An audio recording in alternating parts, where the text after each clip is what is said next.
जय हिंद साथियों, मैं महजाद इस्लाम खान और आप देख रहे हैं हमारा यूट्यूब चैनल। और आज जो मैं बात करने जा रहा हूँ वो एक चटुकार की है,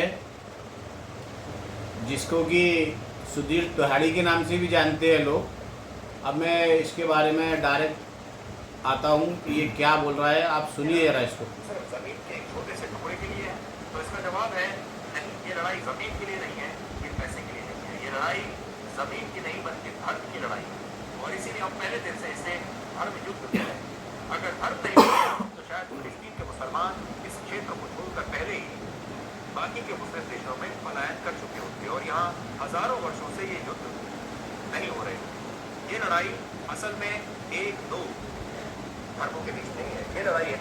तो सुना साथियों आपने, ये सुधीर तिहाड़ी क्या बोल रहा है।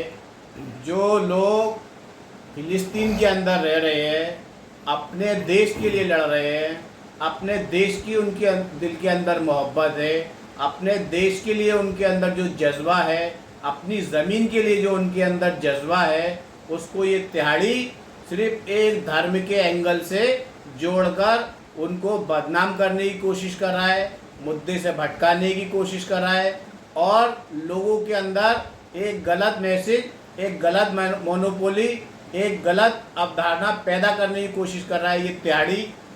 क्योंकि ये तिहाड़ी उनको क्या बता रहा है कि ये लोग अगर अपने धर्म के लिए नहीं लड़ रहे होते तो अभी तक अपनी सरजमी छोड़कर चले जाते।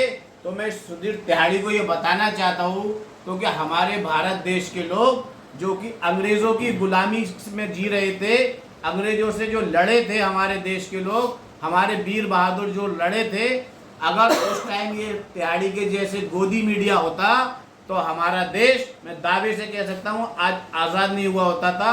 क्योंकि ये तिहाड़ी लोग जो आज़ादी की लड़ाई है उसको भी किसी तरह से आतंकवाद की लड़ाई साबित कर देते थे, और तलवे चाटने में और अपनी जेबें भरने में और अपने खुद के फायदे के लिए, अपने खुद के ऐशो आराम के लिए ये तिहाड़ी लोग जिस तरह से उस टाइम अंग्रेज़ों की गुलामी कर रहे थे, आज उसी तरह से इसराइल की गुलामी के कसीदे पढ़ रहे हैं, उनके लिए बड़ाइयाँ कर रहे हैं, उनके लिए बड़ी बड़ी बातें कर रहे हैं। और जो लोग मजलूम लोग हैं, जो अपने आप को गुलामी से बचाना चाह रहे हैं, जो उनकी कई सालों की गुलामी है, जो कि इसराइल ने उनके ऊपर कब्जा करके रखा है। मैंने आपको बताया था कुछ दिन पहले, 365 स्क्वायर किलोमीटर के अंदर लगभग 20 लाख लोग रह रहे हैं।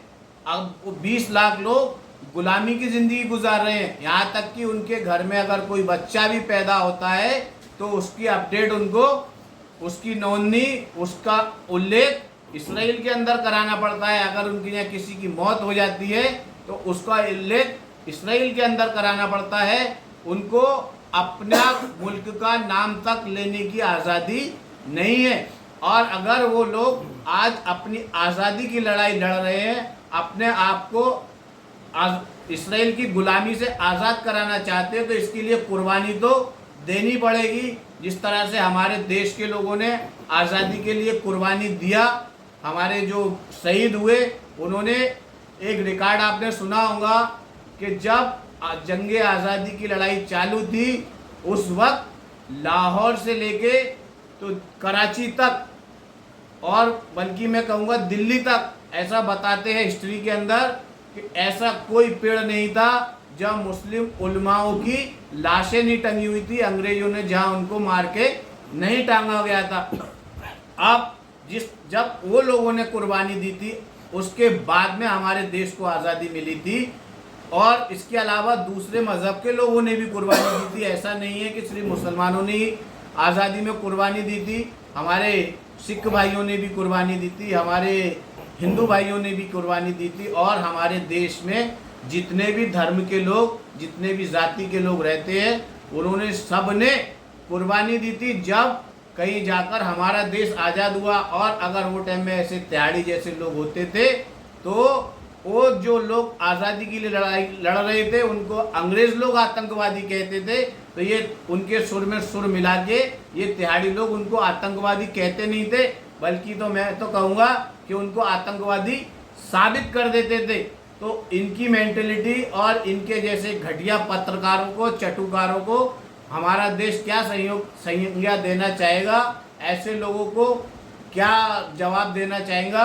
मैं चाहूँगा आप हमारे ये जो चैनल पे आप देख रहे हैं वीडियो, इसमें कमेंट सेक्शन में इसके लिए जो आपकी राय है वो ज़रूर दें और हमारे इस वीडियो को आगे भी शेयर करें, जिससे कि और बाकी लोग भी इसके बारे में क्या राय देते हैं हमें भी मालूम पड़े और देश को भी मालूम पड़े और इस जैसे चटुकारों की क्या जगह है वो इसको भी मालूम पड़े। इसके साथ आज की मैं मेरी बात ख़त्म करना चाहूँगा।